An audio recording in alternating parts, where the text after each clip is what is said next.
obvious at this point.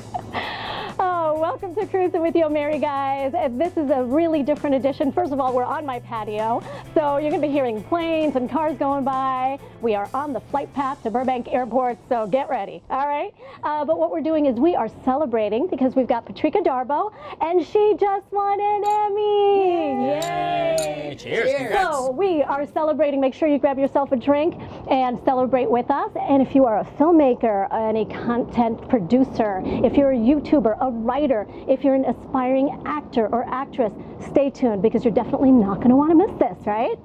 Not at all. Oh my goodness, we are so excited. Thank you so much for being here, guys. Thank you. This is Patrika Darbo. She's the one who just won Outstanding Performer for Outstanding Actress. Excuse me. Best Actress. Oh, best In a short form. in a short form Honey, comedy. you just love that. Best Actress. I know. You don't get that all the time. Best Actress. I know. It's, you know, a thrill. A thrill, and I didn't mean to cut you off, but it was a thrill. And Best Actress. And all to this gentleman on my right. Yeah. Ryan God bless you, Ryan Beacock. Beacock. Brian is actually the creator, the writer, star. What other hats can we say you had for this production? Costumer, makeup. Right, I bought the red vines for the set sometimes. Something to eat, yes, of course. But let's not confuse things. I did have a great team behind me too. You know, Paul Nygro, Susan Bernhardt, my producer, the great talent, other producers. I mean, it was a major production. It was a major production. And an act of love. I mean, everybody there was so just wanted it to be the best it could possibly be. And it's yielding great results and great reviews. And then the Emmy win, thanks to the Academy's new category, which they'd never had before, this new short form category. It's amazing. I'm still kind of buzzed from it as well, I mean, it's not just the champagne. But aren't you? I definitely am. I mean, I put it by the box by the front door, and the next morning I wake up and my husband has it out. It is right. You open the front door, there it is. It's today. I was unfortunately late getting here, but I'm screaming at my husband as I'm pulling on clothes, going, "Box up the Emmy! I've got to take it with me." It's like Emmy on a shelf. It's like Elf on a shelf. There it is. Oh my gosh. That's your good arm. This is my Emmy. And it weighs a ton. It doesn't look like it, but several times like this and several on the other, my biceps hurt the day after. You know what? I'm happy to take it off your hands. Oh yeah, exactly. Let me see how I can take you, honey. It's amazing. It's amazing, right? That is really, really heavy. Yeah. But delicious, right? Yes, yes. And now, now, all right. Patrika, you were nominated for a daytime. Yes, in 2000, Emmy. I was nominated for Days of Our Lives as Best Supporting Actress, yes. Right, which is, I must have been crazy exciting then, right? Oh, absolutely. I mean, first of all, I'm not physically your typical soap opera actress. Come on. They're like, one of the actresses there was like a 0. I was like, well, I'm a 0 too, but you put a 2 in front of it. It's like, it was crazy, and it works a little different than the primetime Emmys work, in that it is generally daytime people, and your show has to put you up first, and then your peers have to come in and vote from that. So my peers put me up, and then I was by the rest of the shows, and it was a blessing, and I'm very happy. Okay, very now grateful. We have all dreamt about this moment when we get to go to one of these award shows, any one of them, and walk that red carpet and get up on the stage. Oh my goodness. What was that like for you? Walking up those steps, it was like, please God, do not let me fall. Please God. Ryan, help the old lady. Yeah, Ryan Seacrest, who announced her as the winner. Oh, I'm in love with him. Oh, yeah. Ryan, you call anything, I'll do it. Right. Kill somebody, you know. Produce the show, you or can kill call me someone. and produce our show for us, but in the honey, show. listen. It was crazy. Whatever you want.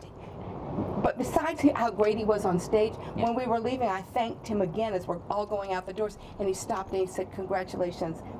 I mean, what a sincere person he was. So, I mean, the whole night was like, it was magic. It really was. Yeah. I got to bring my mom, you know, my 87-year-old mom, who looked phenomenal in her, you know, red carpet outfit. And she got dipped by Derek, too.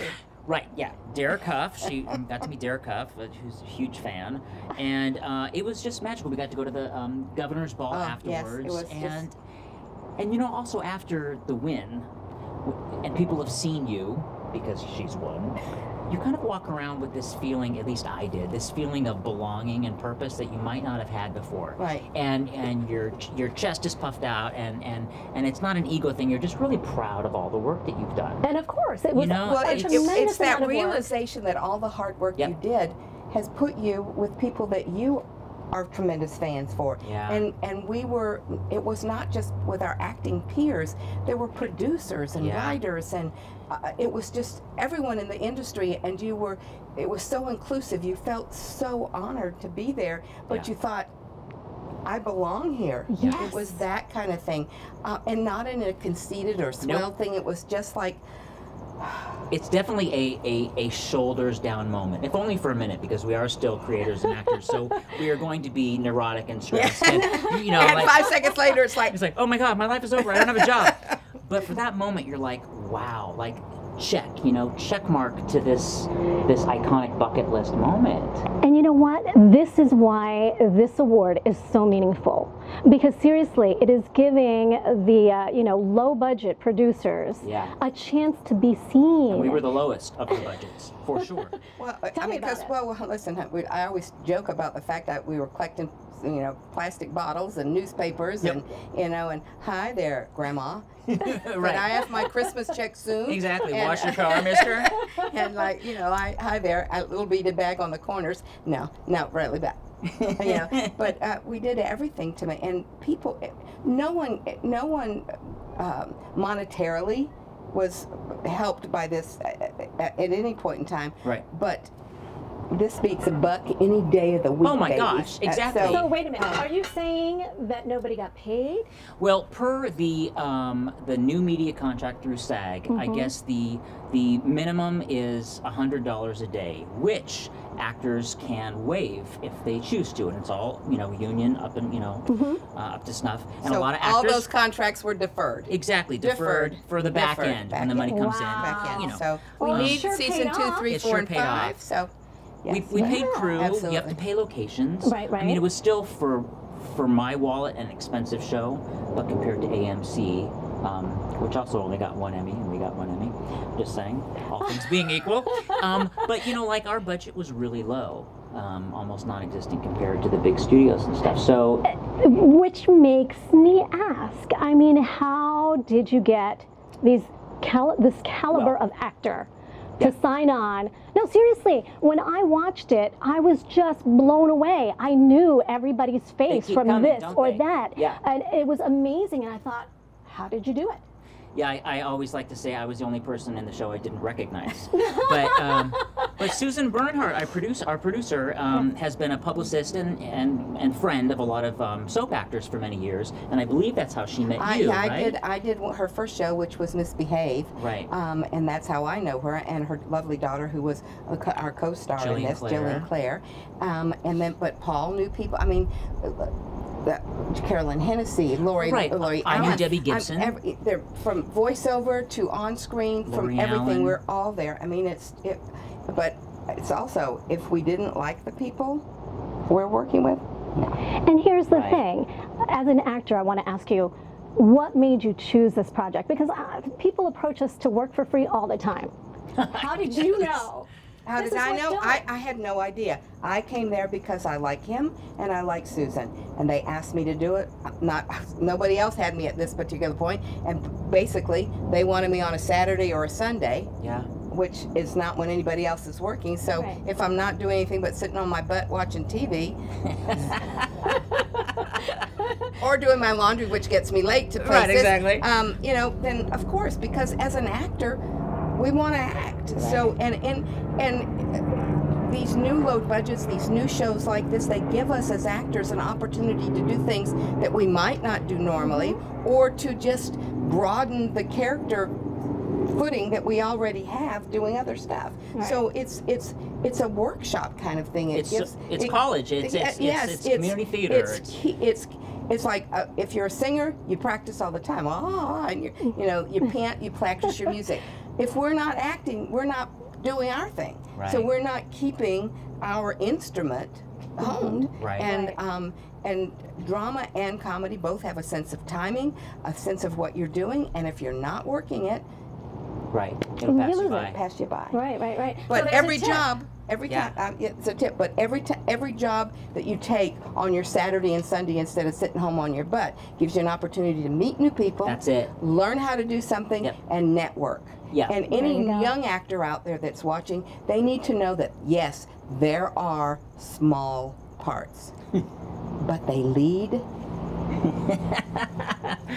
to large statues. You know, I mean, it's amazing. I've done one-liners and things throughout my career, but that somebody saw that and thought that was a great job and recommended me to somebody else, and you grow from that. You build your reputation. So so just do it. Totally agree with that. Yeah. But that is a tip for filmmakers is, you know, try to get the actors that you want on a day that they are least likely to be booked.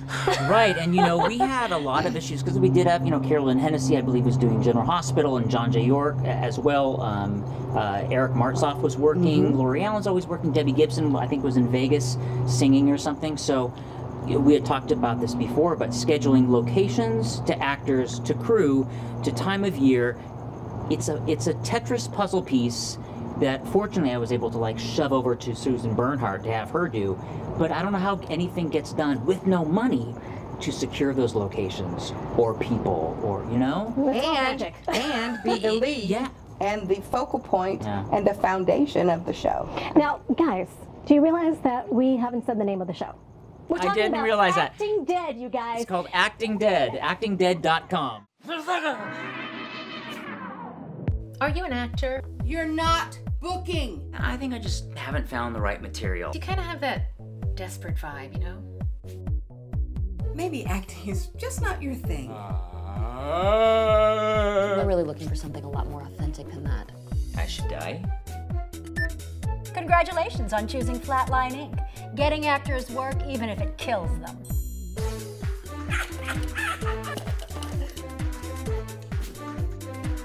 I don't think it worked. Sorry, everybody. Sorry, my bad. We're gonna be big. Just gotta figure out how to handle the smell, you know? Are you following me? I'm a freaking ghost. Very pushy. Thanks. Asking favors and very pushy. Stay away! Oh, God, my kidney. Oh, that's the spooky bullshit right there. This, and this.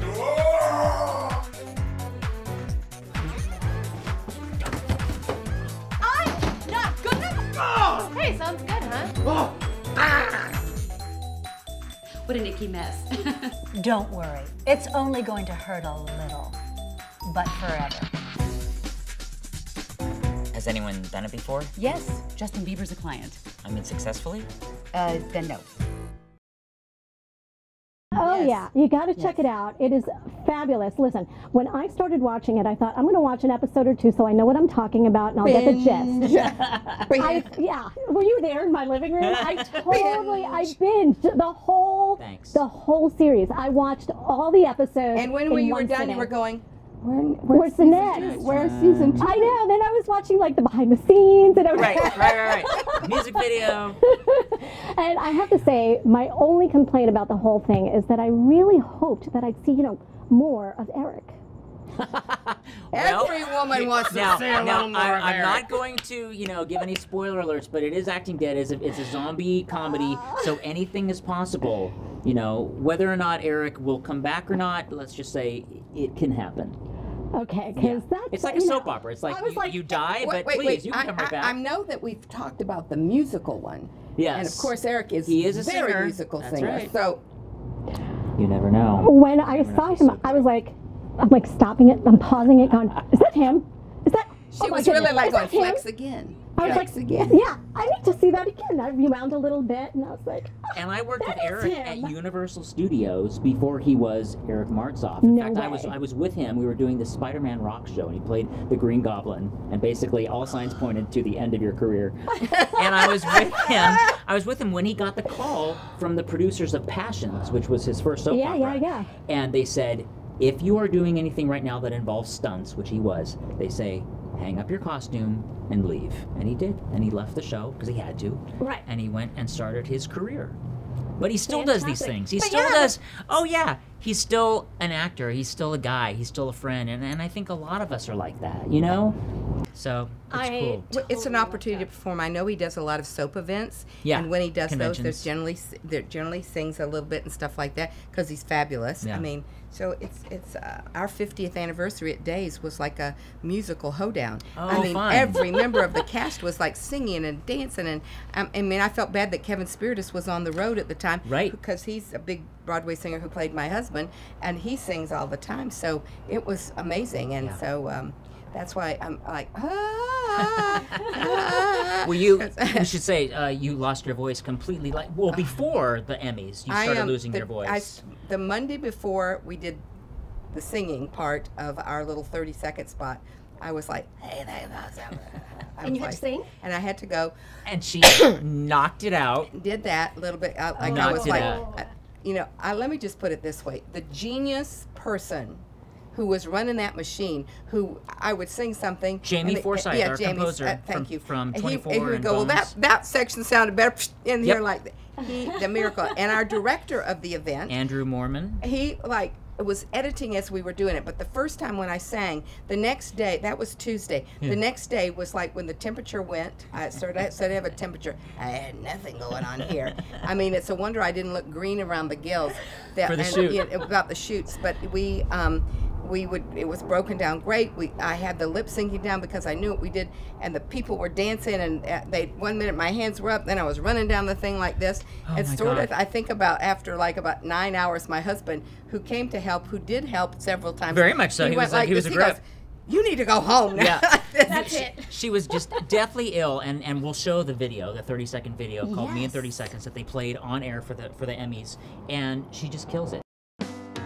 I've been in the movies, the soaps and TV, from Hagen to Meisner to Stanislavski to starring with zombies and brain-eating freaks to singing this song that I've practiced for weeks. She took a bus of stardom with her talent and brains, just knocking them dead and eating all the remains. So kudos to my fellow lady nominees, showing our dramatic versatility. Show us fear, surprise, anger, joy, love. I'm castable, relatable, and Emmy nominatable, Patrika Darbo. You killed it that day. Yeah, what, no one would have known that you were sick. But you know what? It's like when that camera was on you, it's like everything went away. Nothing. Yep. You didn't have anything. I could have had a broken leg and I would have been fine. But it's like that went over. But then when you go over and you sit down from it, you go like, I'm going to die any minute. Hello, it's time to go. Right. Like the camera's on. It's exactly. amazing. Showbiz. But and I'm back. But you know what? Come on, all those kids around us dancing. It's brilliant. I mean, and it just. It was amazing. I'm so proud of that. I'm so proud of that little video. That's awesome. Yeah. I can't wait to show it, actually. Considering the state of, like... all of us. Well, I was like in a zombie land, You no were. pun intended. And then I'm looking at it put together and I'm like, oh. Magic. It was unbelievable. Weren't you guys doing it like at 2 in the morning or something? No, we didn't. We had a regular shoot. It was like 9 to 9 or whatever like that. But literally from deciding we were going to shoot that little video, which the Emmy had requested, submit a video. And it could be like a stupid cell phone video of you going, hey, I'm Patrika Darbo. I'm nominated for Best Actress. But no, we do a musical. I get the thing going, what? But exactly. So from the day we decided to do it and wrote it, cast it, found the locations, made the costumes, found the actors, created the makeup, plot, choreography, shot, edited, delivered to the Emmys was 7 days. That is incredible. It's but you know crazy. what? That is the genius of you, Brian. Well, because no, thank you. Not well, Thank no. you. And Paul But the Nygro, people that all I of you grabbed, together, Paul Nygro, all of you together, and Paul choreographed. I mean, he's over here choreographing. He's over here going, don't you think like this? Andrew's over here like this. I'm in a chair going, I'm going to die any second. But it's what we all do. Like this, and out on the patio are all these great dancer kids who are putting on blood and guts. They're chopping up costumes and dragging them around in the dirt. Now, meanwhile, over here, somebody has moved into this place next door to where we're living, which was it's an old, kind of creepy warehouse, but there was someone who was living there. But somebody had turned his into a place. He's now out on his patio, smoking a cigarette, watching all these complete idiots doing a zombie video. Like this, and could you put my chair back over here when you're through with it? It was amazing. He's getting a whole performance for free. Exactly. And a preview to the Emmy. Prior to preview so to there the you go. No, but seriously, the reason I say that, the whole genius thing, is because there were like a gazillion locations, and you're telling me this was a low budget. Yeah. In Acting Dead, there were like a gazillion locations, all these big stars. At least 50 locations. It's impressive. And this is a problem, not a problem, I actually love it, but the kind of TV that I like is like 30 Rock, and in animation, it's Family Guy and things like that. So I like flashbacks. I like flash forwards. And sometimes it's for the sake of one line. So you've got an entire location to have one joke. And so when you start breaking it down and blocking out your locations, it's like 50 or 60 locations. Yeah. But it makes the scope of the show look bigger. Yeah. It makes it look like you've got a bigger budget. It sure does. And you know, in this day and age when everyone can get a camera, everyone can buy a light, and everyone's talented, you just have to go that extra step to kind of like, not edge everybody out, but just get noticed, as we have. And you sure did. And we have. You did. But you have to hire the right people and have great friends, and we all have those friends that we went to high school and college with, and that kind of like camaraderie and people coming up has been going on since Al Pacino, and like we went to Yale together, Yeah, so there's always these little groups that all these get little together, groups, and you see them NYU, over and over Juilliard. again. Yeah. So you grab your friends and you put on a show, basically. Yeah. Well, nice job putting on a show, you guys. Right? It's amazing. I mean, it's tremendous. I mean, I think, and the unions have worked with us so wonderfully too. For sure. In allowing in new media, in new media, creating that, and also the ultra low budget stuff like that. I sometimes think that people are taking advantage of it. When you are the AMCs and the people like that, you need to be, you need to not be doing the $125 a day. I'm sorry. Right. You need to, you've got a big budget. You need to own up and pay the actors, because otherwise you just got a camera and nobody's there. Right. So you need to treat the actor just a little bit better. Absolutely. And that comes from the fact that I'm old. Well.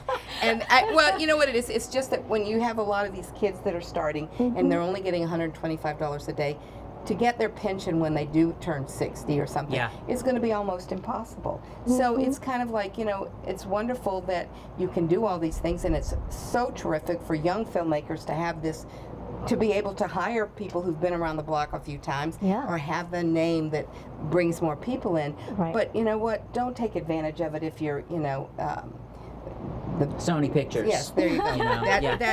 That's just not appropriate, I don't think. And but at the same time, as actors, we at one point have to say, no, I'm not going to do that for you. Yeah. But those other 100 people that just got off of the bus, kids who want to act, and the old dolls that have been around are going to do it, because we want to perform, we want to act, and we'll do it. And I'm sure that the phone is ringing off the hook for both of you right now. I'd like to say that it's ringing off the hook right now, though I did just get a job, and Brian and I just sat here and rewrote a whole new show that we're going to do together. We've got a couple ideas. Honey, listen. Call us, babies. We got some things for you. That's right. Like but this. you're working and tell us some things that are coming up for you. Well, I'm getting ready to do a Hallmark movie I'm thrilled about, and American Dad, hopefully that's phlegm will go away so that they can match my voice, because those are creative gems. And Seth MacFarlane won. That's right. And so Seth, you want to do a live action thing? We're available. And you shot a feature, right? What's the feature you got coming out? Oh with, my God! You know my resume more than I do. Oh my gosh, her resume. Let's talk about her resume. For goodness sake. You were in Mr. and Mrs. Smith. You were in Rango. The Hero, and that's what it's called. The Hero. The Hero. With Sam Neill, right? No. The other Sam. Sam Elliott. Yes. Oh, yeah. Hello, ladies. Sam Elliott. Sam Elliott. That's right. And let's just talk about this. He's an icon. He's been around. He's got that mustache. You just and the nicest man ever. Such a nice man. Very nice man. I have a picture on my phone. I can show you.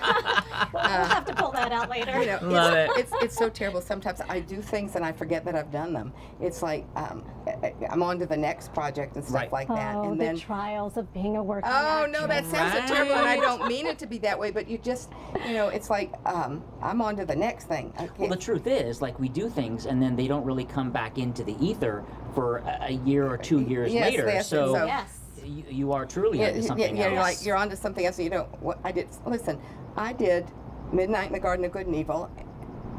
And I had somebody going, how was it like working with Kevin Spacey? And I was going, I didn't work with Kevin Spacey. Yes, you did. No, I didn't. Yes, you did. No, I didn't. They said, you did Midnight in the Garden of Good and Evil, didn't you? And I went, oh my God, I worked with Kevin Spacey. Oh my goodness. So it's that kind of thing. You go, Isn't that funny? oh. You need to check your IMDb, I know, right? I need to take a look Do at some it. research yourself. Just so you know, you were in Mr. and Mrs. Smith.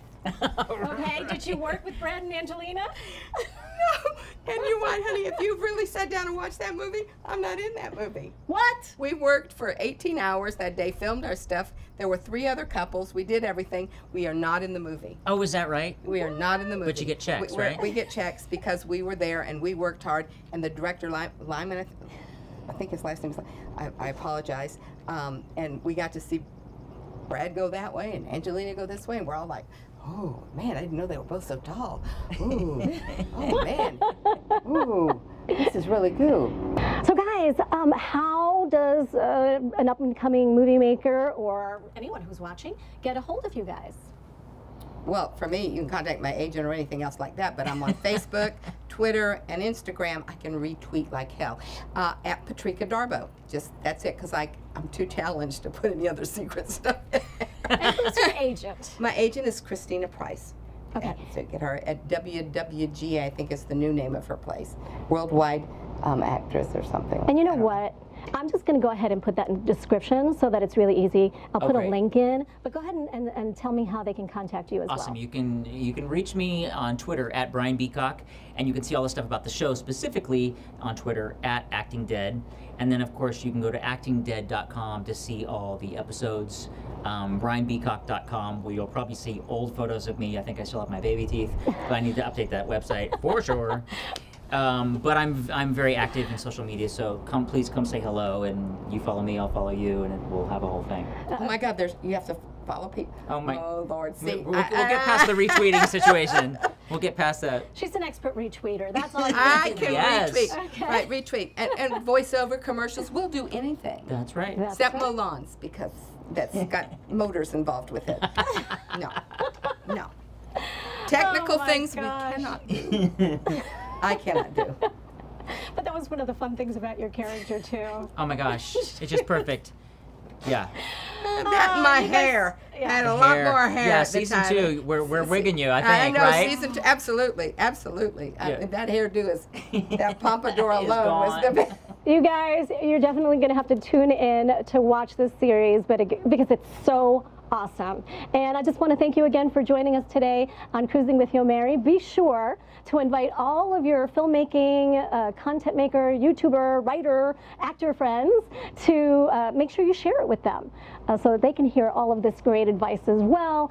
And make sure you like it, share it, subscribe, you know, all the usual stuff. And we'll see you right here. Do it all. Do it all right here. We'll see you next time on CRUZin with Yomary. We're going to keep on celebrating. There you go. That's right, guys. Here we go.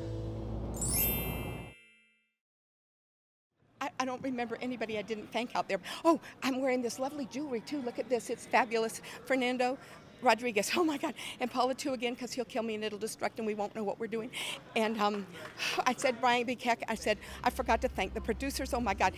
Paul Nygro, Susan Bernhardt, my lovely Jillian Clare, who starred with me. Oh, my God, I forgot a ton of people, didn't I? Oh, it's just terrible. I think I have a pain right here.